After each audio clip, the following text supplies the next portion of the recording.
So good morning to everybody. It's very nice to see colleagues from across the street, other organizations with whom we work often, partners from the development banks, from the governments, from other organizations around the world.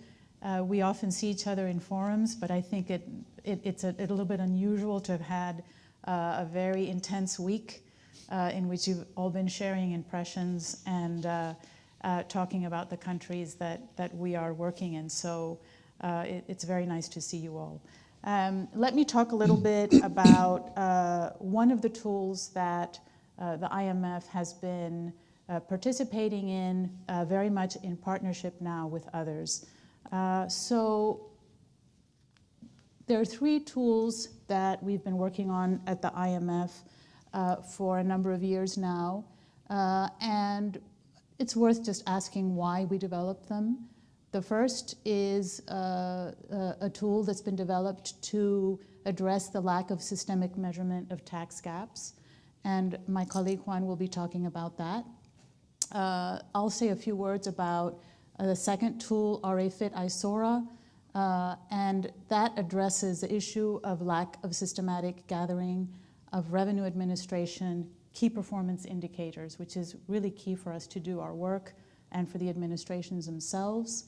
And of course, it's third on the list, but really the topic of today's discussion, which is the TADAT that addresses the lack of a common and objective framework for assessing the health of a tax administration. And sort of those little, round machine-looking circles show a little bit how that they're related in the sense of having tools that are complementary, but also focusing on slightly different challenges that tax administrations face.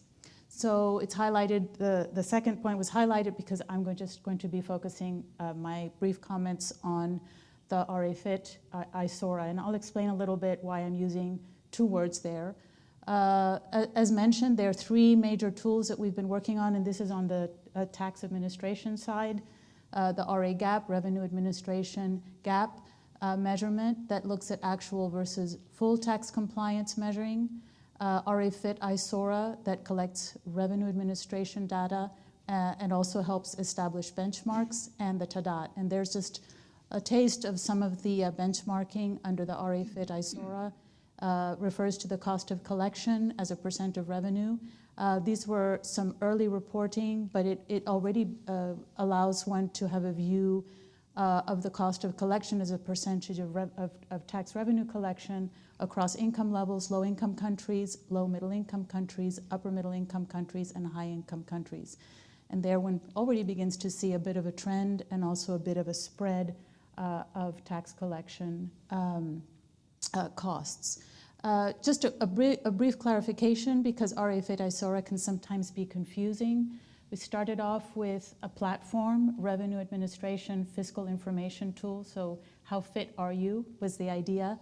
RA-FIT then became very much associated with the platform itself, the data collection platform, and we then have subsequently worked with a number of our partners to develop the survey itself. So ISAURA stands for International Survey on Revenue Administration. So it's the RA-FIT is the platform, the web-based platform, and ISAURA is the survey itself, just to get some of those acronyms clear. So what is it? What is ISAURA? And I'll just use that in my remarks going forward. It's a single shared online survey. We have now a number of partners, so it's really an international survey with the CIAT, IOTA, the OECD, and more recently the Asian Development Bank is going to be collaborating with the data gathering effort and data dissemination effort also. What are the main objectives and uses of this platform, of this data? One is to really make performance measurement and reporting, especially in low-income countries and low-middle-income countries, something more standardized and to highlight its importance. It's part of the work. It's part of the way administration should be working. And so to elevate the importance. 2 is to have a single online platform used to gather revenue administration data globally. Tax administrations, and if we've worked in one, you know, are always being asked to provide all kinds of information, both internally and externally. And the idea of having a common survey and a common platform is to really not ask the countries to be responding to multiple surveys from multiple organizations, but to have one common survey, and also to have the advantage of having those that are thinking about these issues think together about what are the core questions and the core indicators. What is the core information that we would like to see? So it has a number of advantages: cost saving for the country, and also a really standardized view of what some of the key data are that a tax administration should be generating. Why are we gathering this data? Of course, to understand historical performance, to establish baseline, like I just showed you very briefly, to identify trends, to flag some inefficiencies, to refine performance measures, because some administrations have them, but they may not be as specific or as standardized or as broad. And then having data to facilitate research, all kinds of research on administration, which is not always easy to do, since many countries are lacking in the data to perform such analysis. And of course, last but not least, is to disseminate such data as a service to participating administrations around the world. So those are the major objectives of the data gathering tool. What data are we talking about? So just wanted to briefly mention the type of data that ISAURA is gathering and reporting, which is reflected by the forms in the survey. So revenue collections, it's a very brief question on revenue collections by country. Then there are a number of forms that focus on institutional and managerial aspects of tax administration: framework, autonomy, management practices, extent of outsourcing, IT, innovation. And then we start to get more into some of the core issues. Well, there's automatic exchange of information, which is increasingly an issue of interest and activity and investment in time and effort by member administrations. Then there are some questions on support, budget and human resources, some detailed human resource information. Then we get into the issue of segmentation. What is the extent of segmentation, and what are the criteria for that? And then, as I mentioned, we get into the fundamental tax administration processes and procedures: registration, return filing, payment, service and education, collection and enforcement, powers, investigation, are compliance and tax gaps measured, the issue of third-party data, the types of interventions that are done with such data, and dispute resolution. So it's quite a rich array of information that's requested. A lot of the institutional and organizational information just has to be input once by the country, and it's what on an annual or biannual basis. We still are making decision on that, on the periodicity of the reporting. The other information would be reported. So there's a lot of information, but the upfront information can often just be kept as a more consistent type of data that's reported by administration. Doesn't need to be updated regularly. So how many administrations are participating today in ISAURA? As you can see, because of the partnership that we have with OECD, the CIAT, and the IOTA countries, and the IOTA organizations, there's quite an important reach of, quite an important number of countries are now providing data on tax administration through the ISAURA survey. And we hope to be able to fill in some of those gray areas with our partnership with the ADB, and also work with some of the countries in the Middle East to promote their reporting of data, although there are other issues there in those countries that prevent many of them from reporting or from participating at this point. Anyway, just as a summary, there are now 135 tax administrations who participated in ISAURA 2016. But I must also say that the degree of completion and the accuracy of the data vary very much by region and by country. So just the fact that we have 135 participating doesn't mean that we have all of the forms completed and with good data. And I think that's an important observation to make. This is, for many countries, a process that's now beginning to get their data in better quality and to recognize what those performance indicators should be.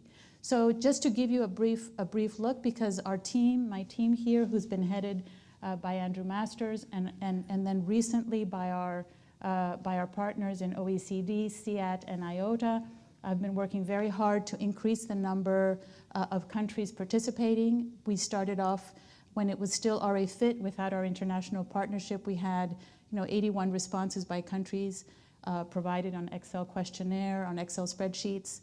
Then we moved from 2011 to 2013 to a web-based platform, and there increased slightly the number of responses.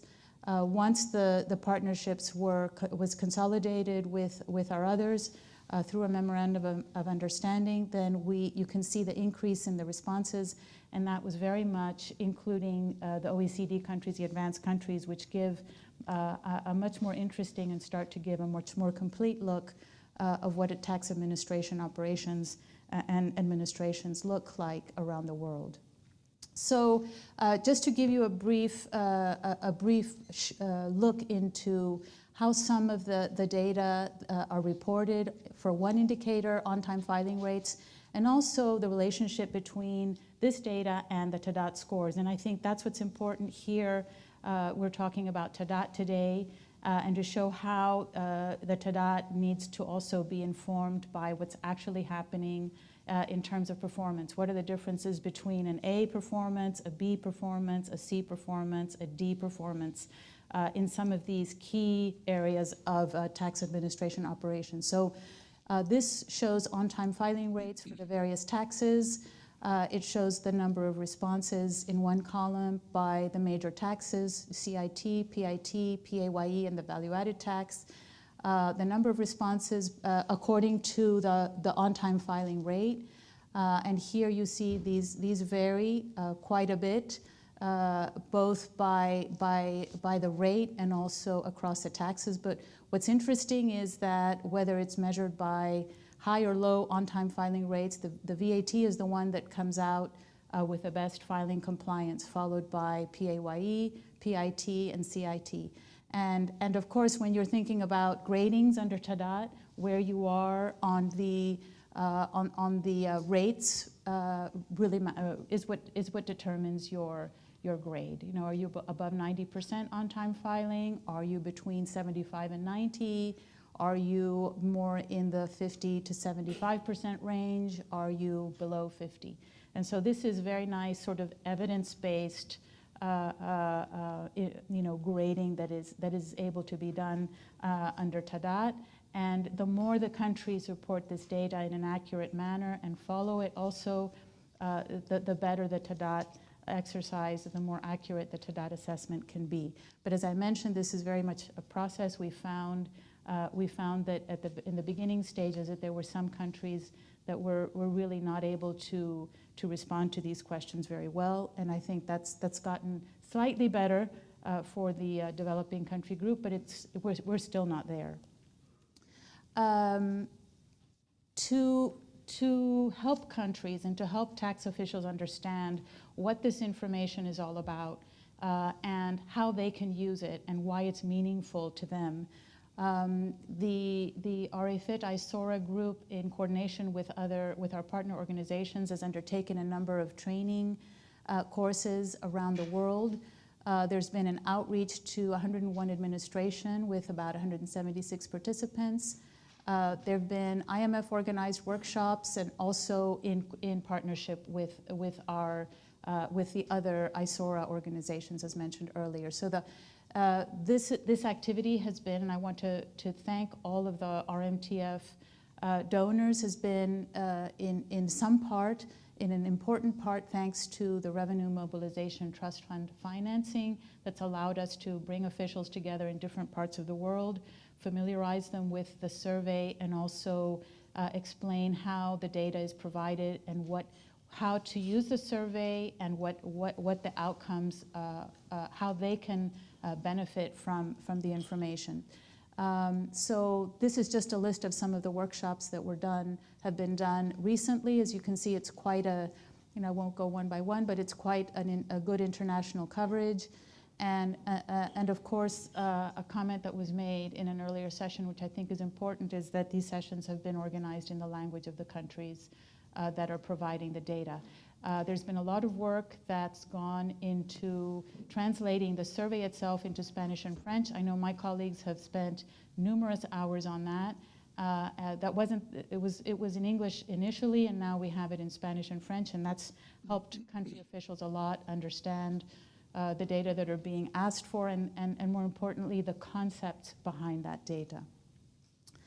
I guess one final comment was that participants in Fiji and Cote d'Ivoire included customs administration staff, which is important because really officially ISAURA doesn't include customs, but as we all know, customs has a lot to do with revenue collection, and so I think this is a recognition that some of this data also needs to have a participation by customs staff and knowledge by customs staff. That perhaps it's a good moment to make a remark on the customs data, that we are working with World Customs Organization to have a survey on customs data, ISOCA, with a C referring to the customs rather than the revenue, and that's in the works, and we do hope that in the course of this year we will have something to tell you about that. Just a brief couple of words on the participants' feedback from some of the workshops, because it's always nice to hear. We don't have videos, but we do have some quotes that we gathered from these guys. As you can tell from South Africa, thanking for the opportunity for the tool, and it's something that's helped, quite an advanced administration, or more advanced than our low-income country group, to revisit the performance management system. That's a positive thing. From the Caribbean, we have a comment that says, what is the importance, appreciate the importance of having good data and the value that can be derived from using that data. I'll skip down just to have a look at the comment from the participant from India, who found the workshop very useful and thought that it would help him in performing his job as a tax official. India had not participated in the survey, but after the workshop, he was encouraged on collecting the data and what type of data needs to be gathered to improve the tax collection system. And I liked very much the link to contribute to government policy making. I think that is ultimately what we're really trying to do here. And finally, a comment from one of the participants from Panama that said, yes, it's good, very good value for tax administration. We would like the results to be in Spanish, please. So the survey is in Spanish, but we will need to invest time in having the dissemination part of the survey in Spanish so that people can actually read it and understand it in their language. So that, what are some of the lessons from ISAURA that we've learned so far? That's always interesting. Now there's been quite some years of investment in collecting and looking at this data. Data quality continues to be a challenge in the developing countries. That's no surprise. And also the fact that they're not being well used in many developing countries. And I should include in that we know that some emerging market countries are also not making full use of their data, so probably could expand that group to include emerging market countries. Few tax administrations have data analysis units or data analysis teams, and that affects the continuity of the work having to do with data collection, analysis and dissemination, and also, of course, collaborating with other colleagues within the administration. Integrating ISAURA into the tax administration's own performance management system is a process. Right now it's slow, but I think insofar as officials begin to familiarize themselves and report on these indicators and on this data on a regular basis, we believe that there will be a positive impact on the performance management system and on the data that managers themselves are asking from that system. So by surfacing data through ISAURA, we also think that countries will be in a better position to know where improvements are required. Often one doesn't know where the problem is until one sees the data. And I think there are many countries where we've gone on mission where we ourselves have gathered the data and provided officials who are then surprised with what we find. And ISAURA is a way for them to be able to learn of those surprises before we do and maybe start doing something about it. And finally, ISAURA has provided a means for low-capacity countries to look beyond measuring revenue collection alone.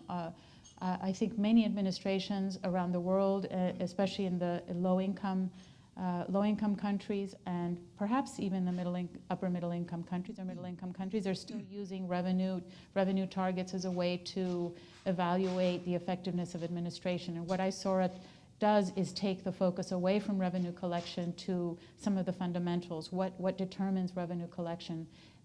If your fundamental processes and procedures are not in good shape, then revenues are unlikely to be generated in a sustainable manner. That's pretty much it for me, so thank you very much.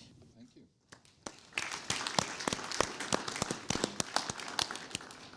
you. I must say, it always strikes me that ISAURA, even apart from its intrinsic merits, is such a good example of the international organizations working together and without much fuss and getting on and doing a good job. And I think that's something we can all take lessons from, I think, how the organizations have cooperated on that. But I just want to say one quick observation on that is that in the course of the week, the issue of cost efficiency has come up. And so I think that's a nice example of us trying to obtain cost efficiencies by having one platform rather than 4 or 5. So. Yeah, excellent. And now let's turn to Juan, who's going to tell us about ReGap, I believe. Yes, and I already find a gap here in the organization because I cannot put this stuff here. Anyway, I will put it like this in case I need to drink some water. Okay, ReGap, Revenue Administration Gap Analysis Program. Thank you for the opportunity to share this fascinating program of the several tools we helped develop in the international community in the last few years. What I want to do during this presentation is going through these different points. So I hope you will get at the end of the presentation a little bit of a sense what ReGap is about, how has been the development of this, why we launched this, what is the current status, and what is the way ahead. So I hope you will get this at the end of this presentation. So, starting from the first, ReGap is a TA service of the IMF to help revenue administration assess their effectiveness and also build capacity to do so. So there is two underlying objectives here. And this TA service is conducted by the ReGap team at the IMF, which work closely with the counterparts. And the counterparts has to have some kind of background, familiarity with tax records, tax policy design, statistics, et cetera, et cetera. That's the main counterpart. And the ReGap team that is seated in my division, it's working closely in developing the ReGap. The ultimate goal is estimating the tax gap and also assist in doing better performance analysis. But a key goal of the ReGap program ultimately is develop capacity in countries so they could do this by themselves on a systematic basis. And I will explain the plan we are having in order to enhance that objective of the plan. Interestingly, you will see here a repeated diagram because these three kind of tools that were launched initially by the IMF, but then international partners joining this effort. It's a very long journey since we started with ReGap, ReFit, TADAT, and try to kind of fit a gap that was existing at that time. And I would say that in a nutshell, this has been a very very productive, successful journey with all the partners we have been working on this. Specifically on our ReGap, as I said, the aim was to revert this lag, the lack of countries estimating tax gap. In fact, when we initiated our ReGap, just few countries did this on a regular basis. So clearly in low-income countries, non-existent, in emerging markets, just some few, in advanced countries, also some few, not many. So worldwide is a significant lag at that time. So we tried to fill this gap with the ReGap program. And the ReGap models are aimed to address the four main taxes.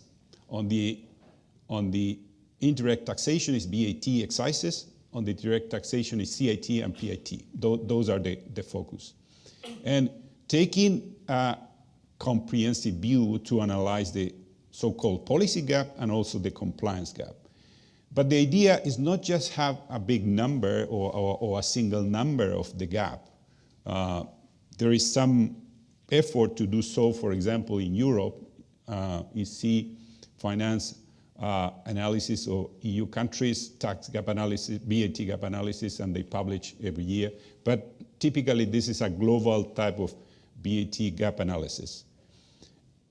We are more interested not just in this global number, we are interested in trying to decompose this VAT gap or other taxes, trying to get to more granular analysis and try to understand the causes of the VAT gap. And why is this? Because from the revenue administration perspective, what we would like to contribute with this program, in addition to help estimate gaps, is how the tax gap analysis inform the compliance activities of a revenue agency. And that's why the methodology and the model that has been developed under the ReGap program are in somehow unique. In the case of VAT, for example, there is several models, top-down model that take the consumption approach, and normally in a very global sense. We take the value-added approach in order to have a very granular analysis of the VAT gap, including by sectors, and several other metrics we estimate and I will show later on. So this is very important consideration. So in addition to have the gap as a key performance indicator, and as important as estimating this gap is to have how the different factors could contribute to the gap. Why? Because in the end, what matters is what a revenue administration could do with this. So here you have some kind of samples of tax gap results that normally are contained in ReGap reports. So we have the overall trends of gap, compliance, policy gap expressed in terms of potential basis instead of GDP, etc. But also we decompose the gap in the different type of component: compliance gap, collection gap, assessment gap, etc., expenditure gap, efficiency, and also in terms of the different variation and sector analysis. If you see the last chart in this slides, the idea is by identifying what are the main contributors in terms of sectors, then the revenue administration could actually organize their enforcement and compliance activities in a different way. So it has a very, very clear purpose, not just for the sake of saying, okay, this is my gap, or this is my trend in the gap. No, this is for informing how you could improve the compliance activities. This has been a very long and I would say successful journey. When we initiated this program, we first start reviewing the different framework for analyzing gap. And as I said, there is some very common gap analysis used, like the consumption, et cetera, et cetera. So we analyze this, but then we opt for approaching this issue through the value-added tax of the value-added and working in a very granular way with tax records, with at the let's say taxpayer level, of course, we don't see the information what taxpayers are behind that. But we work with tax records. So it's a sort of big data type of exercise. Tax records, information at the very granular level from custom, at the level of very granular level from national accounts when there is good input-output tables, etc. So household study. So very granular in order to get as much granular as possible the results. And we developed the first framework, BAT, working very closely with Portugal. And that was our first official report on BAT gap. We worked several months and year with them in order to define a good framework. And then we start inviting countries to do this from different level of development. You could say Portugal is very developed, so it's good to do this because they have information, etc. But we didn't restrict ourselves to just developed countries. And we did this in Uganda as well. And in the case of Uganda, it was very interesting because in Uganda, there has been a lot of reform efforts that has not translated very clearly in revenue impact. And sometimes the theory was that there was good improvement in revenue administration, but then the policy framework was weakened, and that means the overall net was not good. And the ReGap program, when we did this, actually, because it's a time series, several years, you could see this and you could have a much better explanation. We did this in Thailand as well and in several countries. I'm showing here the example of Thailand because what we did in Thailand, in addition to do the BAT gap, then the Thai asked us, how can you help us in closing those gaps, policy gap and BAT compliance gap? And this is what we did. So we work with them. Once we have the BAT gap decomposed by sector, et cetera, I said, okay, what would be the strategies to address this?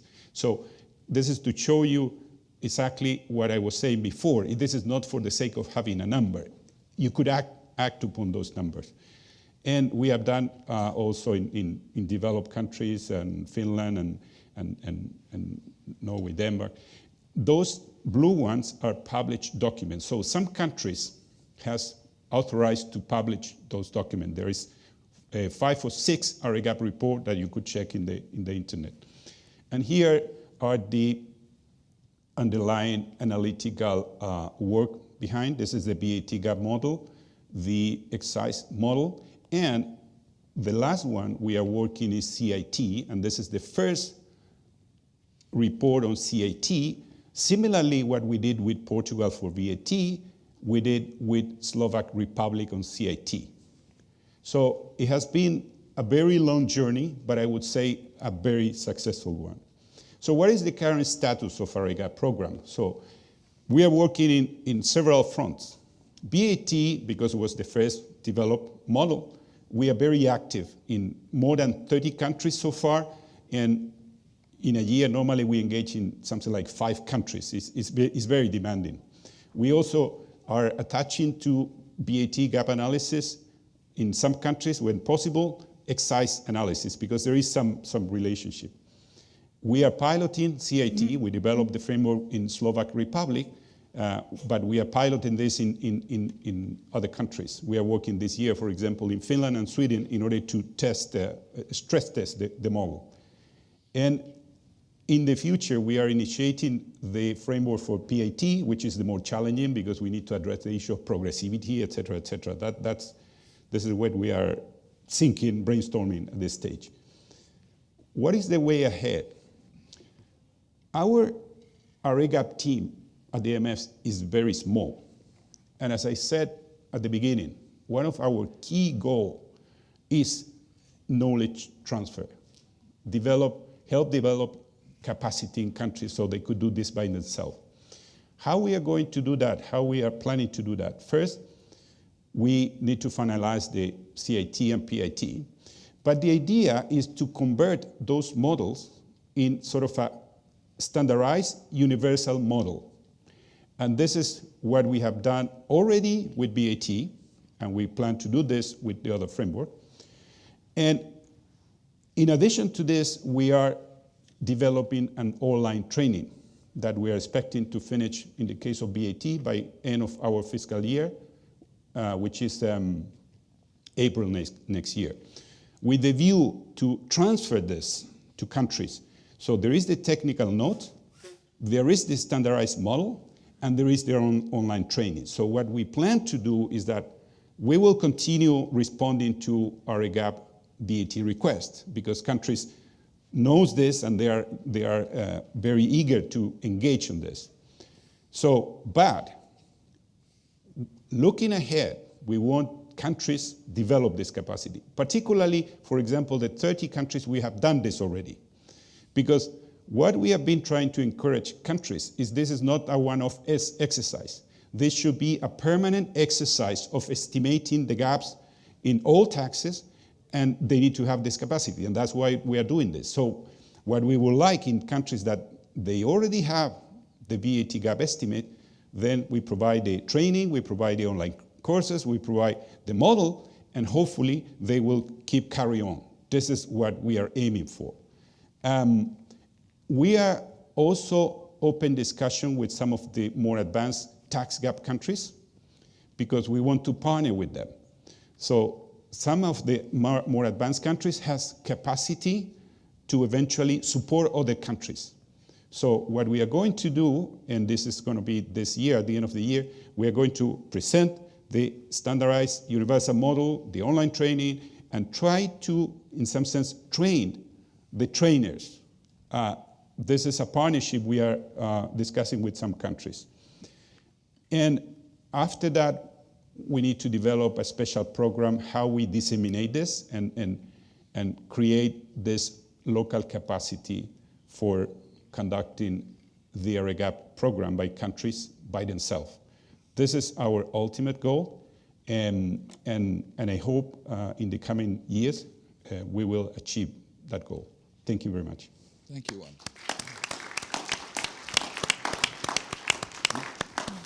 I guess I can't help highlighting how innovative and creative the ReGap project's been, I think, in many dimensions. So I learned the other day that apparently you talked about the big data environment. I think ReGap is very much leading the fund in this area, and I think apparently it's like 0.5 terabyte of information. I have no idea what that means, but it's apparently a large part, a very large part of all the information stored at the fund. So it's really been a very creative project in many dimensions. But Guylaine, over to you. Do you want to speak from the... Yes, if it's okay. I see that speaks to my inexperience with these. I didn't bring anything to hold my microphone, so that's great. Here I am. And maybe a little bit of a departure from some more established tools into something that is a bit more exploratory in terms of kind of how potentially this could fit within the bigger picture. So I'm very happy to have the opportunity to talk to you a little bit about what some of the work that the Forum on Tax Administration is contemplating around maturity models and together, whether or not they could help support or contribute to some of the objectives that we all have in mind.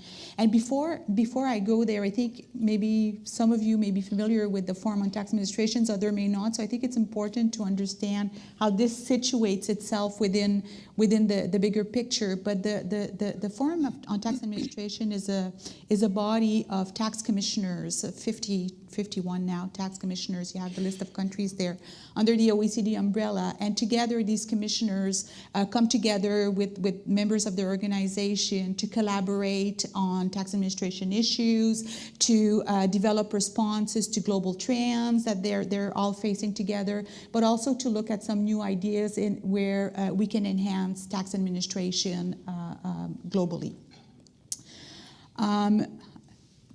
Katherine, you were talking about ISAURA, so this is taken directly out of ISAURA, because when we talk about the OECD being a member of ISAURA, it's very much through the work of the FTA, but just an idea, for me, I always find it quite sobering. From an FTA perspective, we can see based on some of those results, tax administration is big business. Combined FTA members collect approximately 8.5 trillion euros of revenue each year. They have operational budget of $73 billion, and they have a staff capacity of 2 million employees. The 2 million employees represent about 70% of the operating budget of a tax administration. So we were talking earlier about the importance of human resources when we look about TADAT. Certainly tax commissioners are quite seized at the moment with this whole human resource issue. But I just wanted to give you a sense of, why these commissioners come together to try to figure things out, because a small change can have a big impact in terms of the work that they do. Fundamentally, the objective of a tax administration, I think we can all kind of relate to those, that it's about effective compliance to fund public services. It's about minimizing compliance burdens, making it easier to comply. I mean, that makes our life a lot easier. And it's about fairness, and it's about sustainability. But then, again, talking about what Justin was speaking earlier, what is changing in a tax environment? Well, almost everything. When you think about technology, you think about taxpayer expectations, the commitments that are being made by governments, and just the fundamental competencies of the people that form tax administrations. A colleague from HMRC was talking earlier about if you don't move, you're actually going behind. I think we're all quite seized with that whole challenge. Now, I'm not going to go through this whole slide, but just to show you a sense in terms of the scope of work that the Foreign Tax Administration looks like. We work on three main pillars. One is about supporting the international agenda. For those of you who operate in the tax world, if you haven't heard about BEPS or Common Reporting Standard, you probably want to pay attention to this. We also look at how we improve compliance. So there's an area of work that's focused on this, and there's another one that is more looking forward around what does the future of tax administration look forward, so looking at more the emerging trends. But at the bottom of this, and this is where the work on maturity model and my bridge into the next part of my presentation is, more and more we're looking at what are some of those measures that we need to look at that can be supporting some of our work, some of our thinking. And that's where the work on maturity model started to take shape. There you can see here we have ISAURA, but the commissioners a few years ago said, okay, well, if I wanted to have global, how do I compare? Before I started working with the OECD, I was the director of international for the CRA for 10 years. And I went through 3 commissioners. And the first question they would ask me when they would meet is how do I compare? And there's answers to this question, but there's also a lot of nuance. And as France was saying earlier, there's contextualization that needs to occur. So when we started, the commissioner wanting to answer that question, they were a little bit kind of contemplating, how do we tackle this? And the FTA had done some work in 2016-17 where we looked at the development of a maturity model in the space of digital. So 26 countries worked together. They did a survey to assess the level of maturity around from a digital perspective. And this was a very successful piece of work. And what it did is it allowed us to map where tax administrations themselves and how they operate, where they situated themselves, and then it gave people a chance to look at where they sat relative to people, but also to be able to identify if I want to do this, where do I go and who do I talk to? So I'm going to go into now what the maturity models are, and in essence, the maturity model is a tool which, when you look at it combined with other inputs, can help you assess your level of maturity against a set of criteria, but also, more fundamentally, maturity models are about assessing yourself against the experiences of your peers. And also maybe I should mention here, this is not a new, intended to be a new tool or a tool to replace. We very much see this as a potential complementary tool to things that exist at the moment. Just to kind of go through some of the features of a maturity model, the maturity model is essentially describes a process for achieving an outcome. It does not prescribe the methods. It will give you some of the some of the questions you need to ask yourself to find out where you sit against a certain criteria. And the maturity models are also supported by metrics. When they are developed or when you assess yourself, it's done on an anonymous basis, so you don't have to, you don't have to, like it gives you some flexibilities in terms of how you can kind of use the tool. The key benefits that we see in terms of maturity models is about assisting the development. It's about the change management process. It's about fostering a conversation within a tax administration. As I mentioned earlier, it allows the tax administration to see where they sit relative to their peers. And it's about really fundamentally the sharing of best practices. Now, I see the word best practices. I probably would have wanted to change that, moving away from that, but it's facilitating the sharing of practices. Just to give you a sense of what the main components of a maturity model are, it's really, I think, in a nutshell, it's a grid of degrees of maturity against a number of dimensions. And for here, what you see is that you go from, what would a nascent, like level of maturity in a particular area look like, all the way to a leading kind of practice in an area. And again, this is the FTA looking at this, so this is based on the experience of the members. So what we're looking at in terms of the midpoint is what would the characteristics of the maturity, what are the characteristics of the majority of FTA member countries, so that this kind of forms the midpoint. It allows us to kind of distinguish between, what does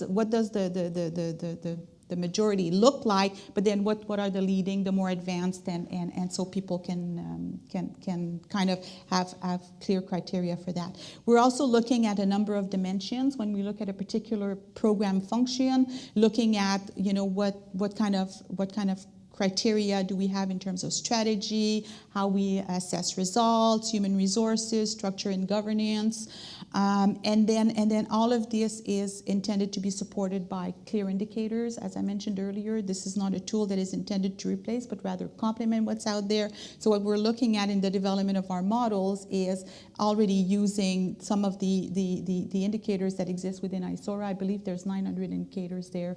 I'm sure we can find what it is that we need. And there's also some important indicators within TADAT that can help us kind of put some of these criteria in place.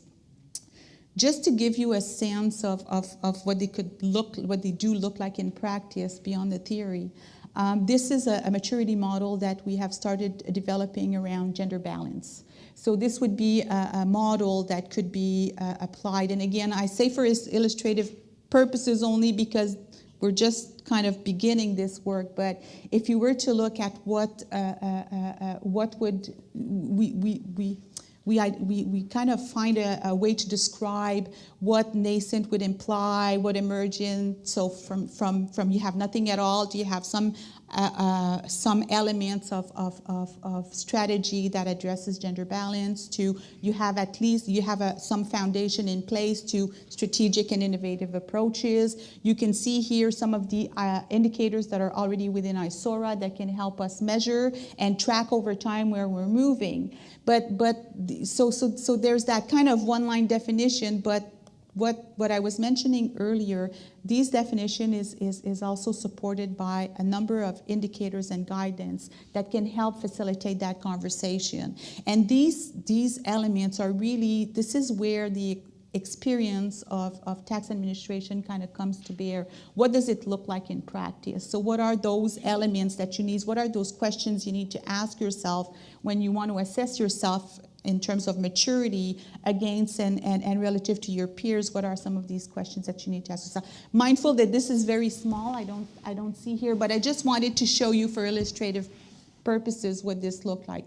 And ideally, all of these elements are then supported by some tools like how-to guides. If we identify a best practice in a particular area, we can start looking now at developing some how-to guides, like how does a particular country do it? So you can move beyond that criteria to how does it actually get done in practice. In terms of what do we see as other potential benefits for maturity model, we think that they can help us facilitate the sharing of again, I hate that word best practices. I'll remove it, I promise, for next time. But the sharing of practices. And for us, one of the things that in the context of capacity development, and I didn't emphasize that when I showed the presentation, but we are quite interested in this bit because you know, tax administrations more and more we're asked to work together, and so we're only as strong as how the collective, as we are collectively strong. So what we see in terms of maturity models, if you think about, okay, we have a tool, we can see where we sit relative to peers. If I want to move to a particular area, this is what it looks like, and then I know that a particular country does it a certain way. It's documented. These elements are going to allow us to be able to share that information more broadly. Once we start kind of defining what these pieces are, we can start putting those pieces in place. And for those of you who are familiar with the knowledge sharing platform, we very much see maturity models as something that's going to help us articulate and curate content for the knowledge sharing platform. We think that maturity models can provide a richer understanding of trends and developments in tax administration. As we mentioned earlier, this is changing, it's constantly evolving. So as we start kind of putting that you know, in a certain context, and we can share that together, we think that this can have value. Also, I think once we start doing some of these assessments, we're going to have a better sense in terms of where collaborative work could be needed. If we see that, you know, there's some gaps in particular area, it can help us frame some of our investments. And I put here complement TADAT. Now, as I say, this is exploratory, but earlier we talked, I think I've seen in the video when people talk about the diagnostic, so I have an earache or, you know, I'm not feeling well, so TADAT is the diagnostic.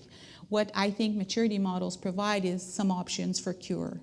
So it's not prescriptive, you can select and choose. There's very good reasons why we might not want to be leading in every area. As Franz said earlier for CRA, where, you know, we might think of ourselves as great, but we, you know, there are some areas where we're not as good. And there's very valid reasons sometimes why we are not in the leading pack. There's budgetary reasons, there's, you know, there's a bunch of factors. So this provides kind of a menu of options that countries can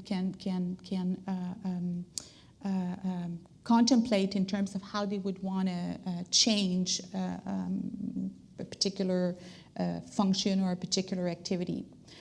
In terms of where we're going with this is very much an iterative process. We've given ourselves a window of 12 months to test how we're going to develop these. We have a subset of FTA member countries who are developing some of this guidance. Once that subset has done it, we're going to put it a bit more broadly to test it within the FTA community. And I would say here, probably beyond that, we are looking to partner with regional tax organizations, so we have a richer set of information. We're going to adjust and refine it. So we are working on three pilot areas. We're doing some work around human resources. The model I showed you was just a component of human resource, which was the gender balance, but more broadly, we're looking at human resources. We're looking at debt management, because that's an area of great interest. And we are also doing some work around compliance burden, but compliance burden as an element of the broader compliance, a broader compliance maturity model in the long run. So I hope this kind of gives you a sense of where maturity, what maturity models are and where we're heading with this, and thank you. Thank you very much. Oh, that was terrific. It's a very fascinating and rich methodology. Many thanks for that. I can see we're running up a little bit against time, and I know the main tools you may be interested in at the moment are knives and forks, but maybe let me throw it open to see if there are a few questions before we break from the floor. Please, Franz. Thank you. Excellent presentation from the three of you. My question is specific to the ISAURA platform.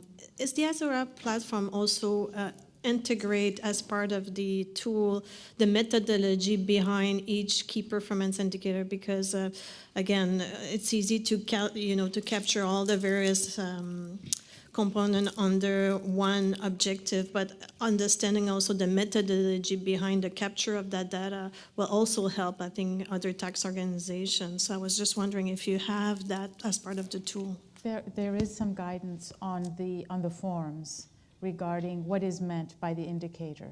So it's explained, and then there's also guidance material that talks about each form and what is the concept behind all of the data that are being provided. So both as a guide and also on the form itself, an explanation when an official clicks and wants to report what exactly, or what, I shouldn't say exactly, but what is the idea behind that particular indicator or that particular data that's being requested. Now, it's also a process of refining. It's not all there, and as I mentioned, both conceptually and as a language issue, we're working on that.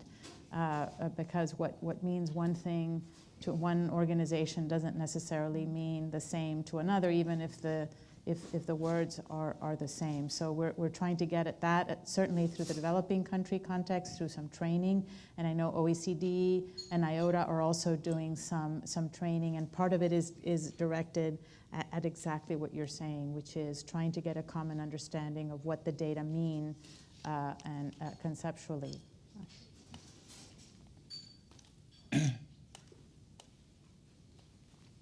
Please.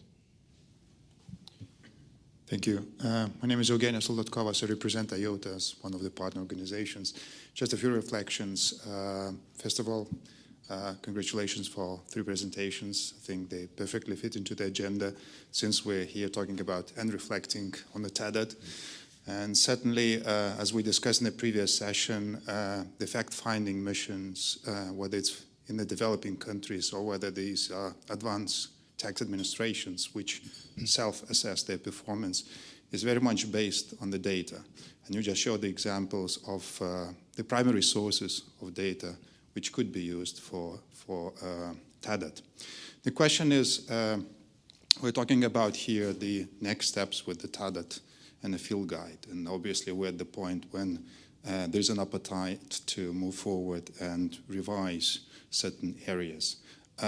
At the same time, you see a coherence between the data that is being captured, collected on a national basis by those administrations which are part of ISAURA, or which are part of the ReGap, or which will be a part of the maturity model exercises. How do you see the coherence and perhaps also aligning those exercises with a view of where the TADAT is being now also reviewed, as Katherine, you showed, quite a significant number of the areas covered by the ISAURA questionnaire are very much reflected in the TADAT framework. And perhaps this is also a good moment now to see how TADAT could also take on board certain elements, certain areas of the data being already captured by the tax administrations. Therefore, when mission comes either to the developing countries or whether it's an advanced country, you don't have to look any further because the data has already been captured. Even though if it's biannual, I think there's still quality data available there.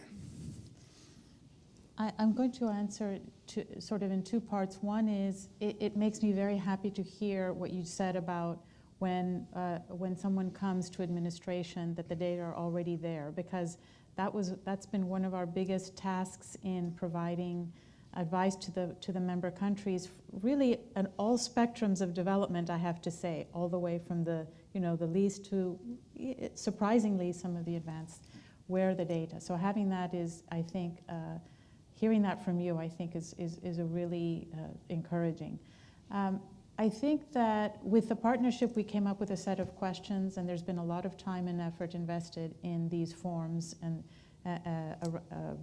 focused on the topics that I showed on one of the slides. And I think for the time being, the idea is to stabilize and really consolidate that data, that information, and not change it too much from year to year. And it really is the core tax administration data with some additional data on institutional aspects, HR, IT. It's a pretty comprehensive, and I think Guylaine mentioned 900 plus. I hope we won't change that too much. And in fact, it's been coming down because idea is that the more isn't always better in terms of data requests and data reporting. So I think that the question is, how then are you going to use that data, hopefully get it up to quality, get the quality improved, and get countries to report more of it in such a way that it then can be used for different purposes like the TADAT or eventually other uses. But I think for now it's consolidating the questionnaire, consolidating the survey, getting countries to really have it be part of the way they operate and use the data for their own performance monitoring. That's how I would address you. Thank you. Thank you. Juan, I think you wanted to. Yeah, I would like to stress 3 points in connection with Eugenia's question, which is very interesting. How TADAT in the future would kind of liaise with these other frameworks. And I would like to remind how these 3 tools started. I recall when we discussed the possibility of initiating a diagnostic tool, we said it's too early. We need to start first with the RFID. And why is that? Because it was clear for us that information was not collected so systematically. So the idea was saying we need to at least start helping countries to create some discipline in collecting some basic performance indicators. And that's why RFID was launched before TADAT.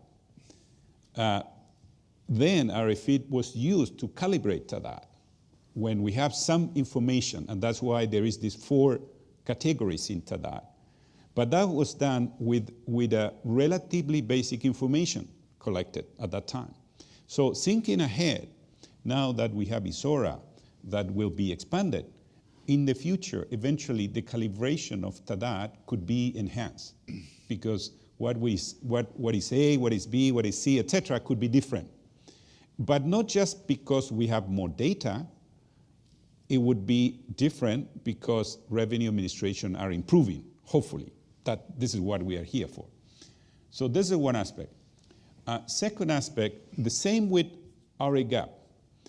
One of the more difficult dimension to come up with some sort of measurement into that was the accuracy of reporting, precisely because there was not a good kind of breadth of tax gap analysis. So in the end, if you see what is the accuracy of reporting, dimension into that, is very indirect. It's risk, it's here and there, etc.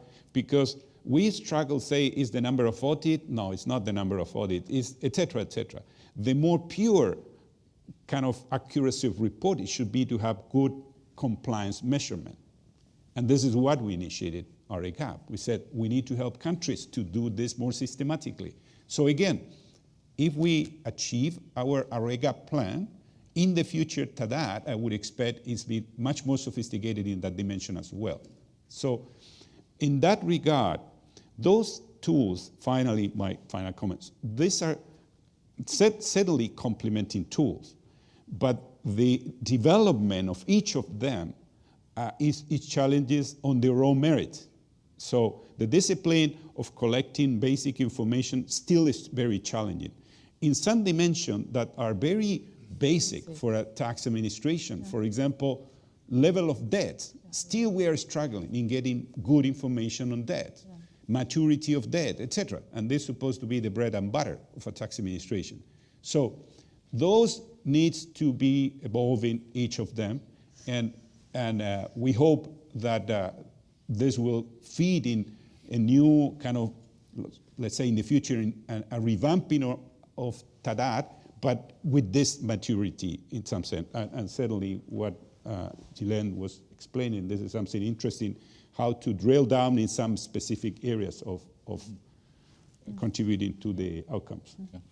Would you like to add anything on anything you've heard, or No, I think could I then ask you one very brief question? Could you say a little bit more about the assessment side of the maturity model? You mentioned anonymity at some point. I didn't quite get how that. it's a self-assessment. So what we're going to do, we're going to develop the maturity models, and they're going to be vetted, and they're going to be based on experience. Then a country can take it and they can self-assess, and they can do that anonymously. And what that allows us to do, that allows them to do, is just see where they fit relative to others. But the other thing too, though, is there's a survey component to that allows you to risk map where all the countries fit. So once you know where you sit, you're able to connect with, if that's where I want to go, you would be able to. So this is anonymous by country, as it were. By countries, it's that's not, right. That's right. But because they are able to self-assess and also to contribute in the process, we're able to share the products or the outcomes more broadly. Okay, thank you. May I, one more. Okay, one minute. One minute. Yeah. I just, as a response to the observation that Juan made, I think for those of us who are working in the developing countries, this timing issue is very important. The sequencing of data and then TADAT, because there's sometimes when there's an idea that if we could only do a TADAT for everybody and then benchmark, but if you don't have the data, it's very difficult to do so, or do so in an incomplete way. So in order to do a really well-informed TADAT, then we need to work with the countries a little bit before to get the data in a better quality. I think that was the point. Okay. I suppose my only thought on that is also we don't really want to kind of bell TADAT to the distribution in some sense. We don't want to kind of figure out what the top 10% is and give that an A. At least I don't think that's the way to go. I mean, it clearly should inform, and I think does to a large extent inform the calibration, but I think we have to be a little more subtle than that when it comes to.